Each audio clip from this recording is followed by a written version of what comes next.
les alcance bien el tiempo. Ajá. Nos quedamos entonces en la deducción del impuesto sobre la renta o el ISR, ¿no? Por sus siglas es más conocido, eh, así como tal. Ajá.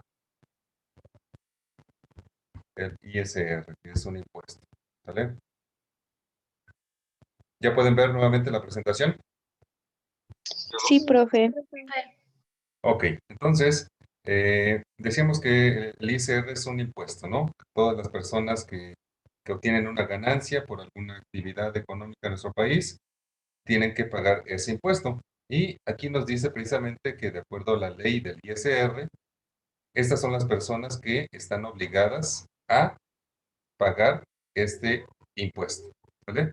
Es decir, todas aquellas que residan en nuestro país eh, y que desarrollen una actividad económica que en teoría, pues sí, todas las personas que radican y que viven en nuestro país tienen que realizar una actividad económica para subsistir, para mantenerse. Entonces, por eso es que nos menciona que ahí a todos, sin importar nacionalidad.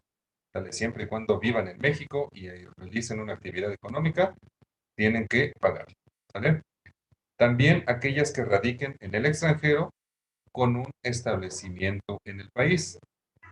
Ajá. Es decir, aquellas que vivan en otro país, pero tengan un establecimiento o un negocio en México. Ajá. ¿Ok? Sí, no vives aquí, pero sí estás haciendo negocios aquí. Entonces hay que pagar ese impuesto. Y por último, los residentes en el extranjero que perciben ingresos de fuentes de riqueza en México. ¿Sale? Es decir, eh,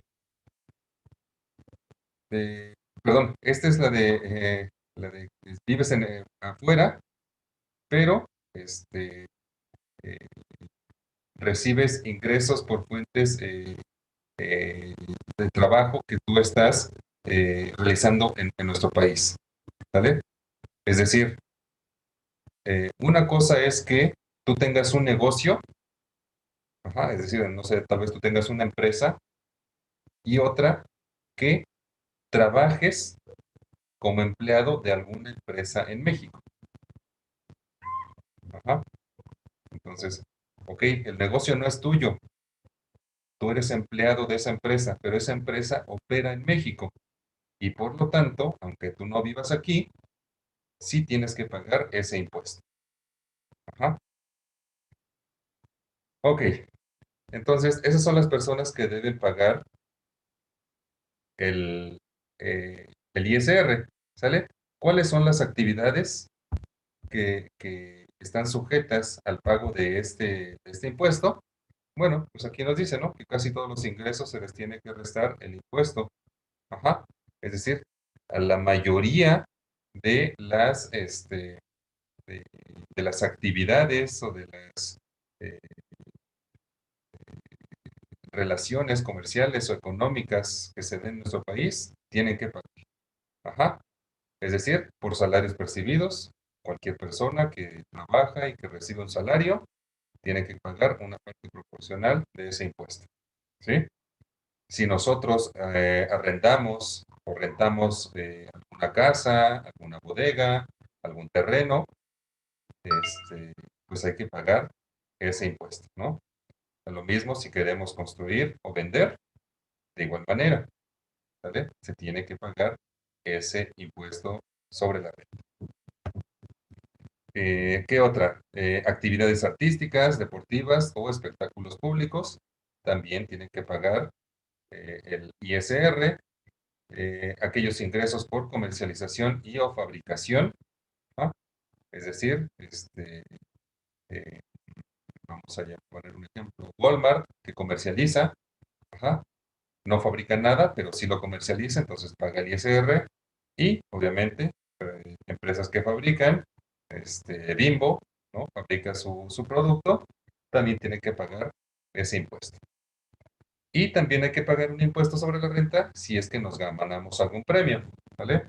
Es decir, si nos sacamos la lotería, también hay que pagar ese impuesto sobre la renta dependiendo de la cantidad que nos ganamos, ¿vale? Y así cualquier otro premio, ¿ok? ¿Cuáles serían algunas de las actividades que no generan ese impuesto sobre la renta? Serían aquellas que están orientadas hacia la beneficencia, ¿sale? Hacia el apoyo y a la ayuda de los demás, ¿sale?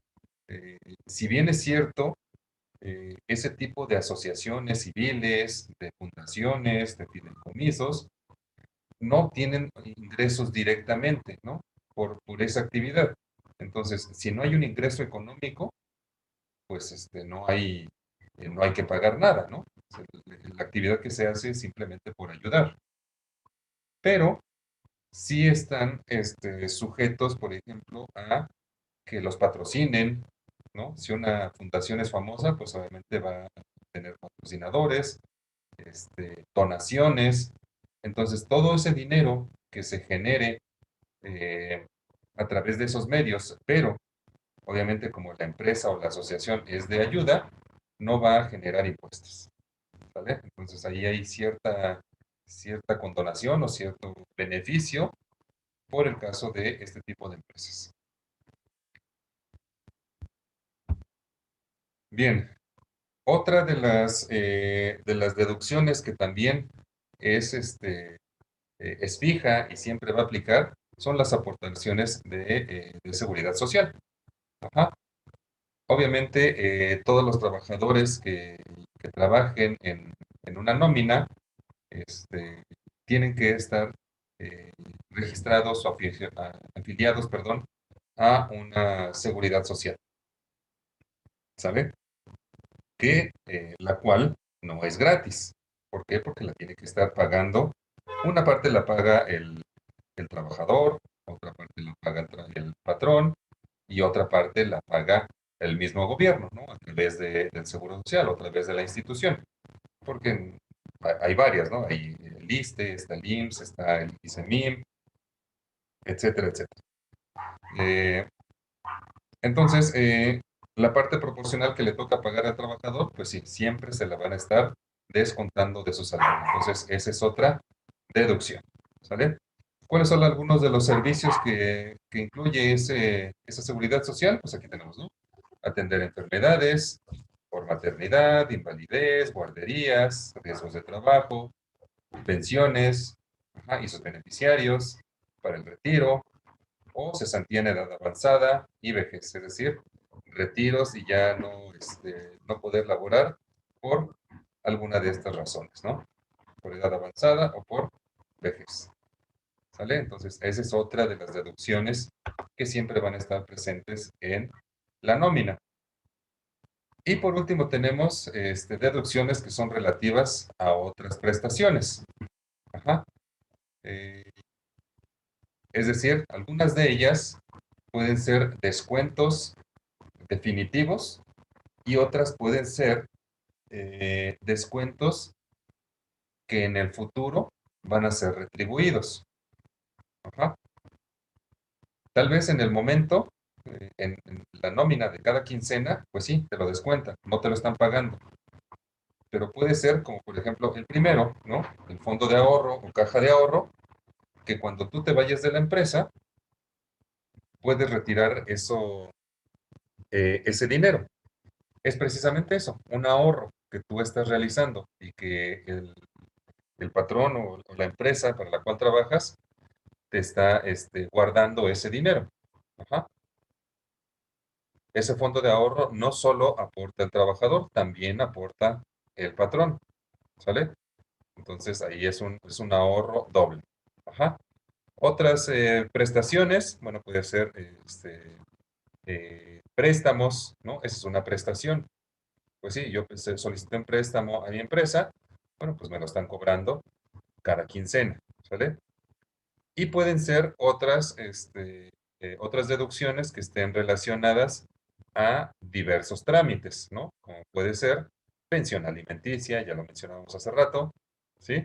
Amortización de créditos, si es que yo tengo un crédito con Infonavit o con el Fobiste, ¿sí? Si falté, pues obviamente también me van a descontar, ¿sí? Si yo dañé o perdí algún material de la empresa, pues obviamente también me lo van a descontar, ¿vale? Entonces, ¿cómo se calcula la nómina? Se suman todas las percepciones y se le van a restar todas las deducciones. Ajá. Y la diferencia es lo que efectivamente se le va a depositar o a pagar al trabajador. ¿Vale? ¿Dudas hasta ahí? No, profe. profe. No, profe. Ok, perfecto. Bueno, vamos a pasar entonces ya directamente a la presentación de las prestaciones, porque si no, no nos va a dar tiempo. Eh, Déjenme poner la pantalla para que lo vayamos checando.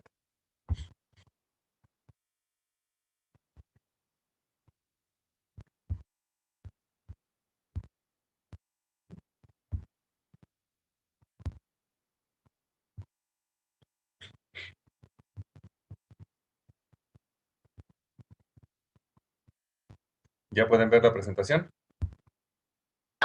Sí, profe. Ok, excelente. Bueno, entonces vamos a ver qué son las prestaciones. Y sobre todo nos vamos a centrar en las prestaciones que causan alguna modificación o un impacto económico, ¿sale?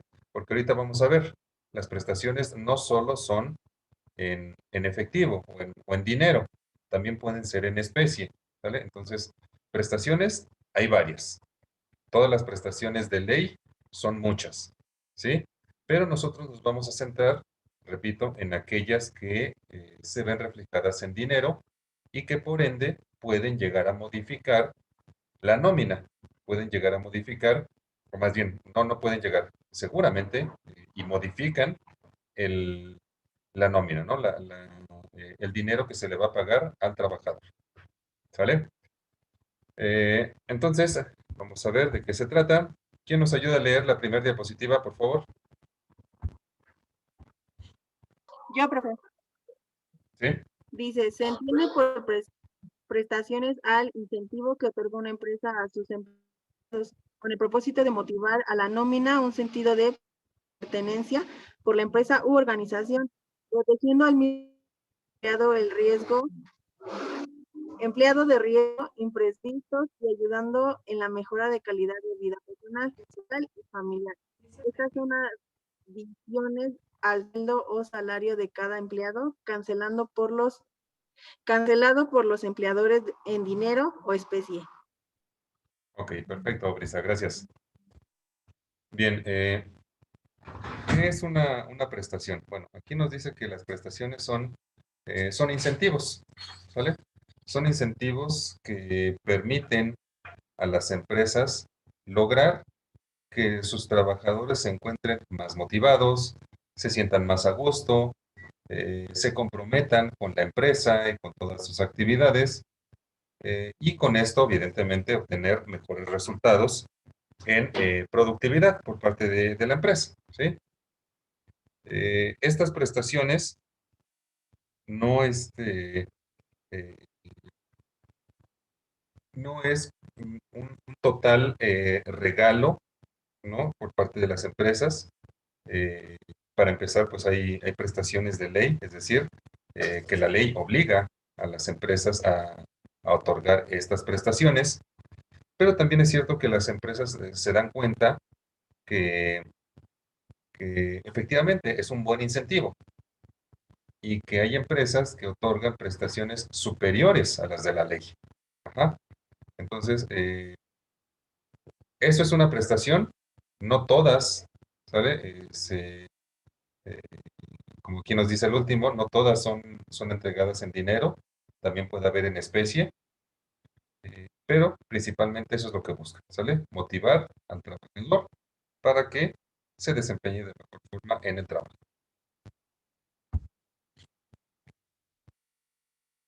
Bien, ¿quién nos ayuda a leer esta esta diapositiva. Yo, profe. ¿Sí?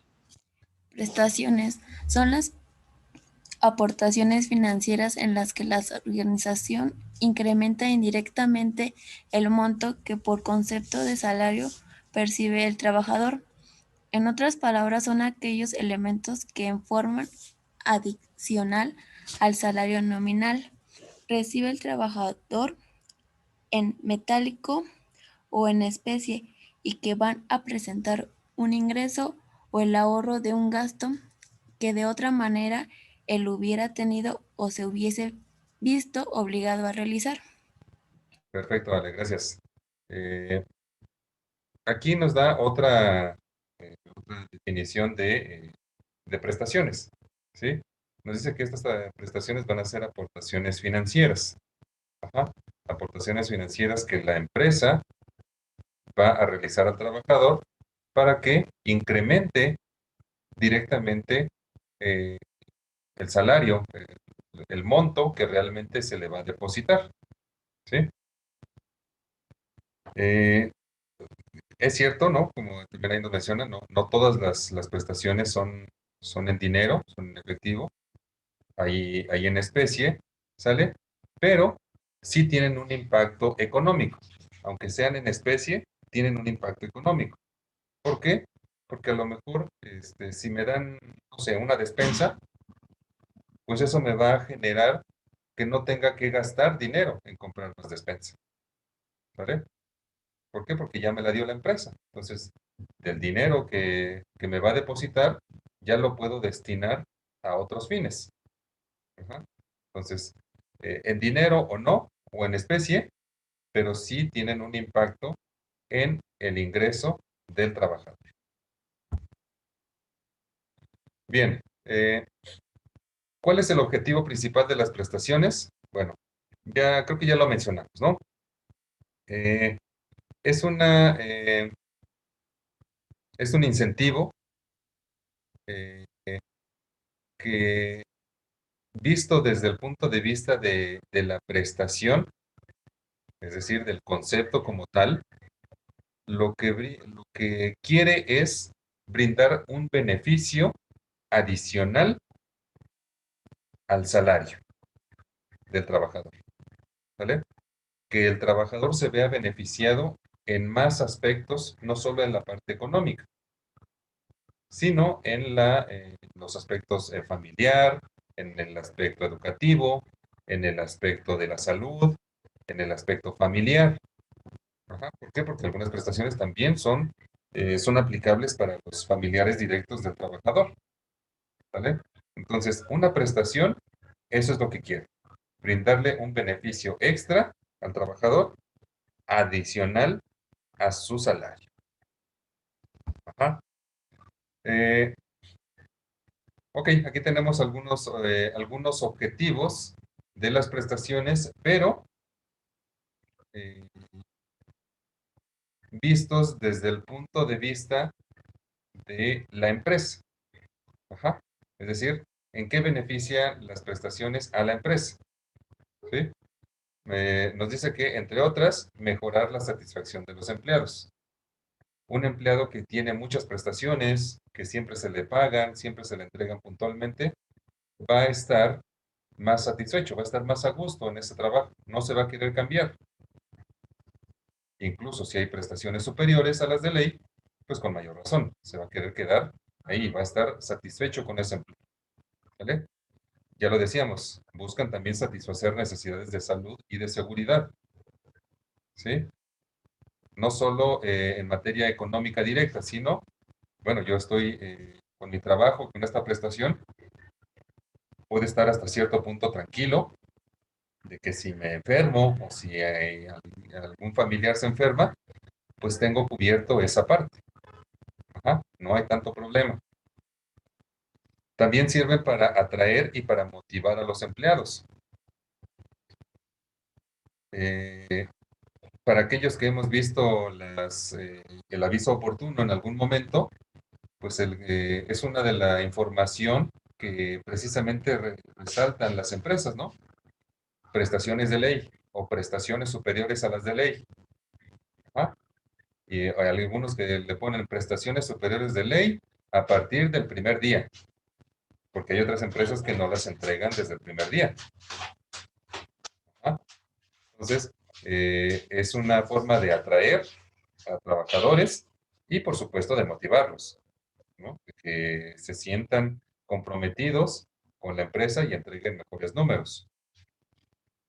También va a ayudar a reducir la rotación de personal. Pues sí, como el concepto número uno, ¿no? De esta lista. Un empleado que está satisfecho no se va a querer mover, no se va a querer cambiar de trabajo. Entonces, se va a quedar ahí y no va a haber índices de rotación de personal. Y por último nos dice mantener al sindicato al margen y mantener una posición competitiva favorable. Hay empresas que trabajan con sindicatos, entonces para evitar problemas y situaciones con esos sindicatos, pues entonces mejor se le paga prestaciones de ley a todos los trabajadores y con esto pues también ser una empresa atractiva, no solo de manera individual a los trabajadores, sino también a sindicatos organizados para que generen vínculos laborales con sus representados.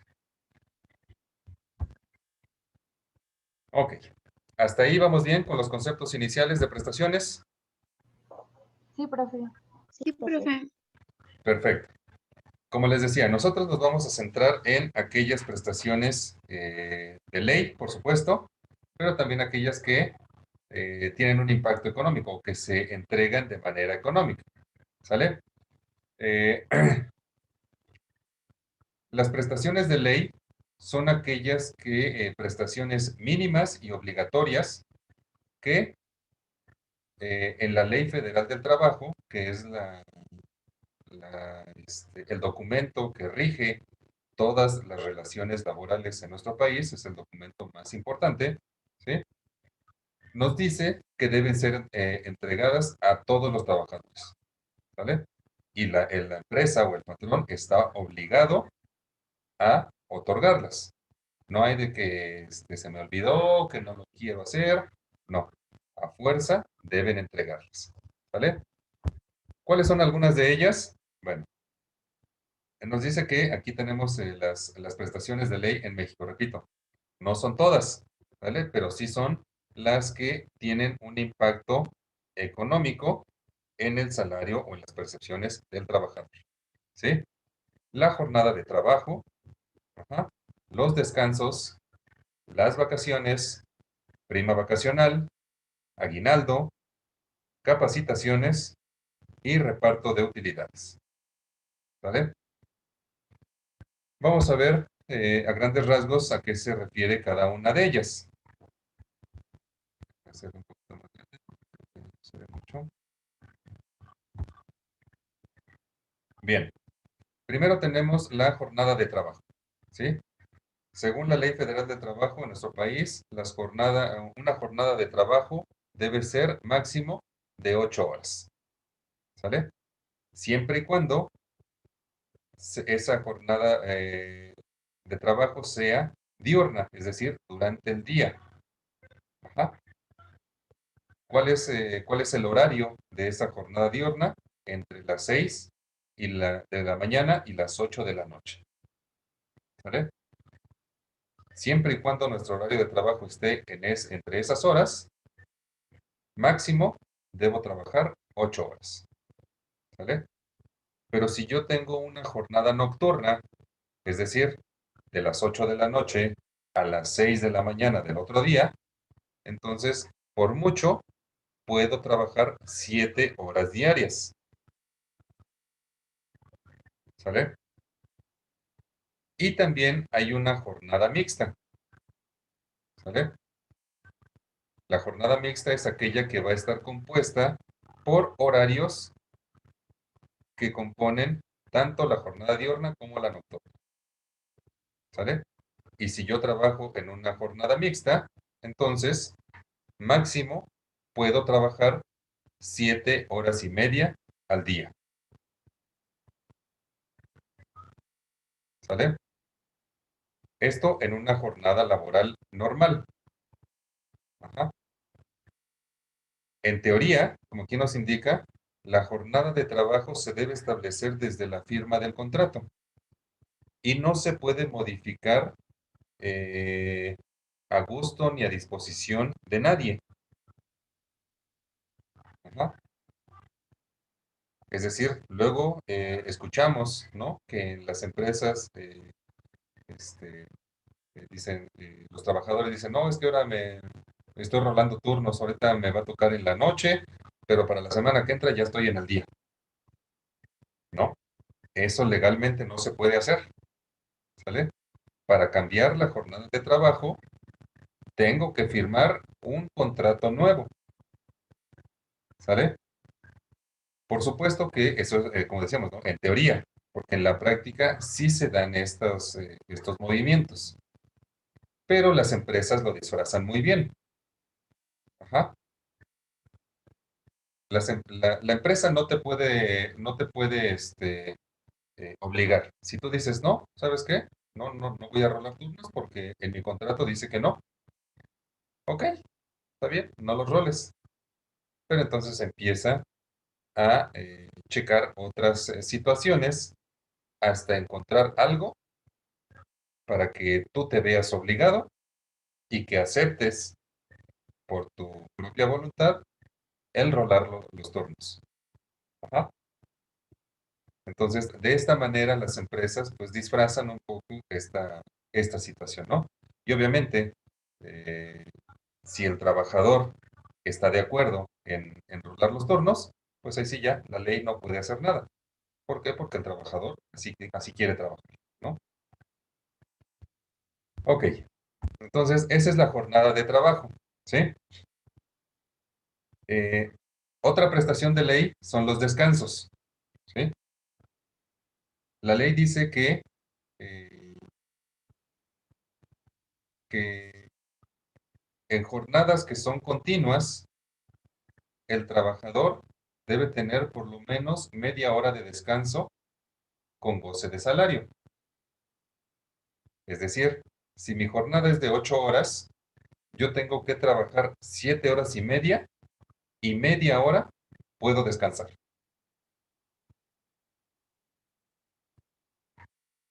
¿Sale? Claro, siempre y cuando yo trabaje 8 horas. Si no trabajo 8 horas, entonces, es decir, si nada más trabajo 7, entonces no está obligada la empresa a darme esa media hora de descanso. Ajá. También es cierto, ¿no? Que la mayoría de las empresas no da media hora, generalmente dan una hora. Obviamente esa hora pues la ocupa el trabajador para comer o efectivamente para descansar de su jornada laboral. ¿Sale? El día de descanso dice que la ley dice que por lo menos debe ser un día de descanso a la semana por cada 6 días laborados. Ajá. Eso es evidente, ¿no? La semana tiene 7 días, yo trabajo 6 y descanso el otro, ¿sí? Y ese descanso debe estar pagado. La ley también recomienda que el día de descanso, de preferencia, debe ser el día domingo, ¿sale? Pero si no se puede, es decir, si la empresa requiere que el trabajador labore los domingos, está bien, se puede hacer, pero entonces hay que pagarle una prima dominical. Y esa prima dominical es correspondiente al 25% sobre su salario diario. Ajá. Es decir, si el trabajador gana 100 pesos al día, pues entonces si trabaja el domingo se lo van a pagar a 125 pesos. Ajá. Y eso compensa el que no se pueda descansar el domingo, pero el descanso debe existir, ¿sale? Es decir, no sé, a lo mejor descansa los miércoles. Sí, descansa los miércoles, ese también debe estar pagado pero el domingo tiene que ir con ese 25% extra. ¿Hasta ahí vamos bien? Sí, profe. Ok, perfecto. De acuerdo a nuestra Constitución y de acuerdo a la ley también en nuestro país, existen días de descanso, perdón, obligatorios. Ajá. En nuestro país, estos son los días de descanso obligatorios.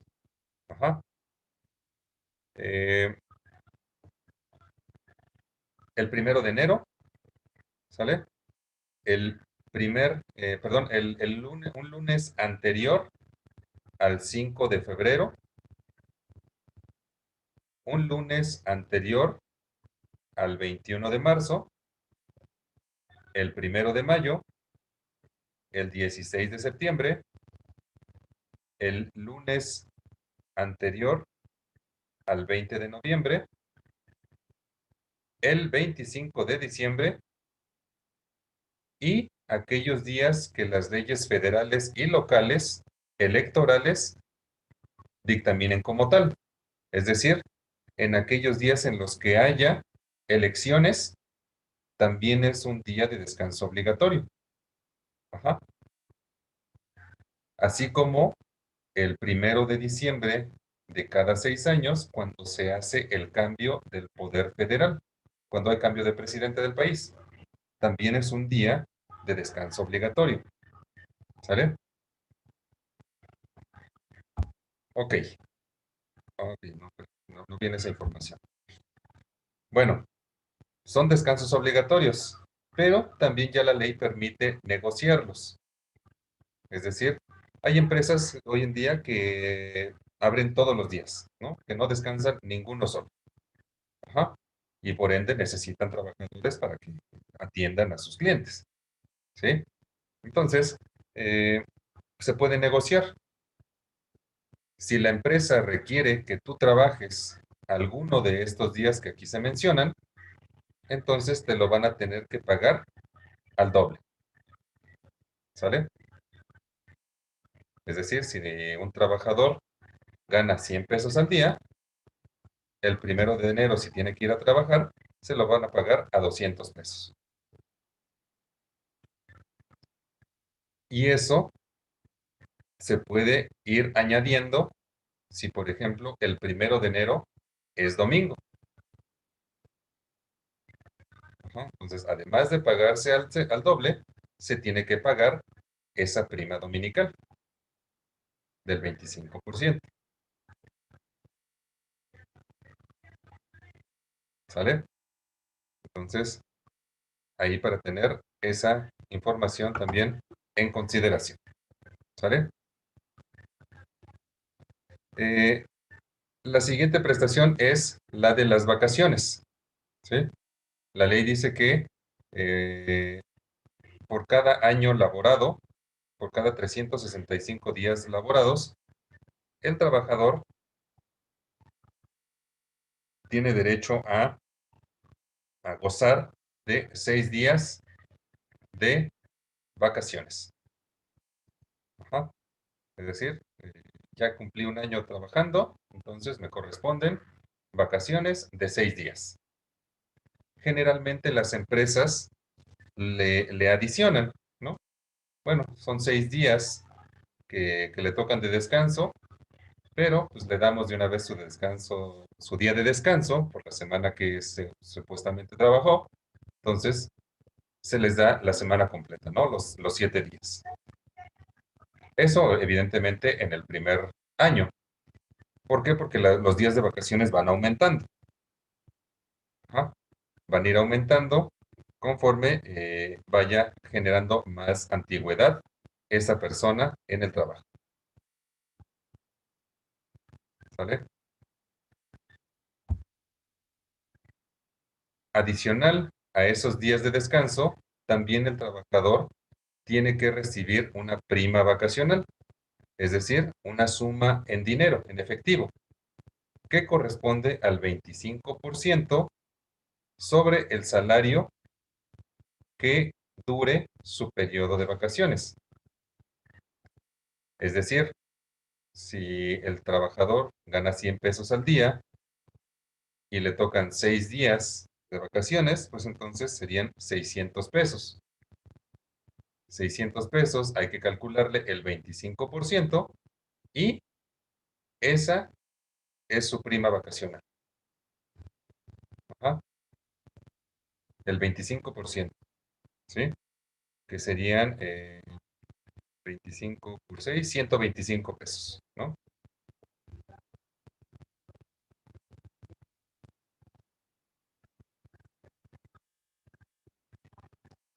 ¿Vale? Esta prestación o esta prima vacacional tiene que ser forzosamente pagada en efectivo, en dinero. Muchas empresas quieren negociarlo con el trabajador y dicen, ¿sabes qué? Pues te doy otro día, ¿no? Otro día más de vacaciones, pero y ya no te pago este dinero, ¿no? No puede ser negociable, ¿vale? Siempre tiene que ser en efectivo, ¿sale? Ok. La siguiente es el aguinaldo. Ajá. El aguinaldo corresponde a 15 días de salario por cada 365 días laborados, es decir, por cada año que se labore, se tiene que dar esos 15 días, ¿sale? El aguinaldo no es acumulable, como las vacaciones, es decir, conforme vas generando antigüedad, te van dando más vacaciones. En este caso no. El aguinaldo siempre va a ser fijo. Bueno, al menos lo que dice la ley. ¿Por qué? Porque hay empresas que sí lo van aumentando, pero no todas. ¿Vale? Y repito, no es obligación. Ajá. Sin embargo, las empresas con el afán de tener mejor relación y más motivados a sus trabajadores, sí lo van aumentando, pero obligatorio no es. ¿Sale? Entonces corresponde al salario de 15 días y este aguinaldo tiene que ser liquidado antes del día 20 de diciembre. ¿Vale? Generalmente se paga en esta temporada porque pues es una temporada, perdón, en la cual hay mayores gastos, hay más convivencia familiar, hay celebraciones, entonces por eso se paga en estas fechas. Ajá.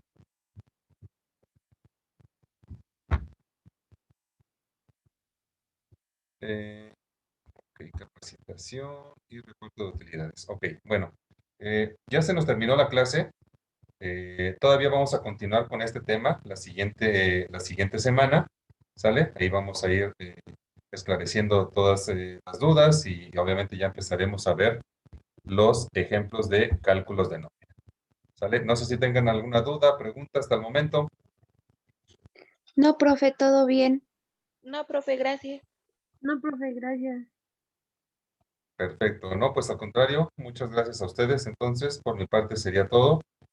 Gracias por conectarse, por su participación y que pasen excelente noche de martes. Nos vemos hasta la siguiente semana. Gracias, profe, cuídese. Gracias, profe. Igualmente. Muchas gracias, igualmente, que estén bien. Cuídense, bye Hasta bye. luego. Cuídese, profe, bye. Bye, gracias, igualmente. Gracias.